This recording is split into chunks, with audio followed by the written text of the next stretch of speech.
Bonjour à tous, Maître Julien Bérard du cabinet Bérard Avocat. Alors aujourd'hui pour cette 5e vidéo, nous allons parler du déroulement du procès civil. Vous êtes arrivé au procès, la mise en état du dossier est terminée et vous n'avez pas réussi à trouver d'entente avec la partie adverse. Comment se déroule le procès?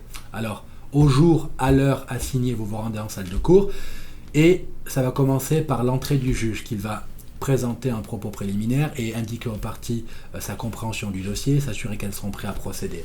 Une fois que tout est mis en place, on démarre avec la preuve en demande. Alors, la partie demanderesse va s'avancer à la barre et sera interrogée par son avocat. Et par la suite, lorsque l'interrogatoire sera terminé, elle sera contre-interrogée par l'avocat de la partie adverse.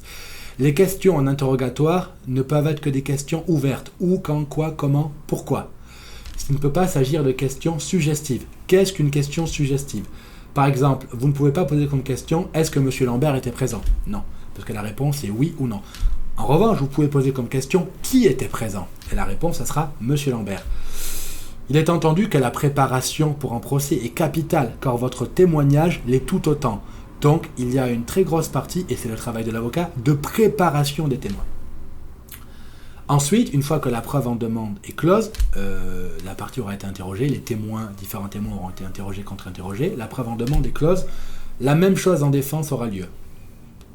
Témoignage de la partie défenderesse, contre-interrogatoire et témoignage et interrogatoire et contre-interrogatoire des témoins. Une fois que cela est terminé, la preuve en défense est close. Par la suite, le juge peut autoriser une contre-preuve en demande qui permet à la partie demanderesse d'apporter des précisions sur la preuve qui est apportée en défense. Et une fois que c'est terminé, le juge déclare que la preuve est close des deux côtés. Une fois que cela est fait, c'est le temps des représentations, des plaidoiries. Chaque avocat va plaider et tenter de rappeler au juge les éléments forts de son dossier, de la preuve et les éléments essentiels en droit.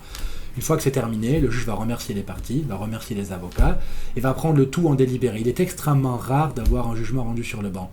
Et une fois que le juge se retire, le procès est terminé et vous recevrez un jugement entre 1 à 6 mois. Si vous avez des questions, des interrogations, des commentaires, n'hésitez pas à me contacter. Il me fera plaisir de vous y répondre. En attendant, je vous souhaite à tous une excellente journée.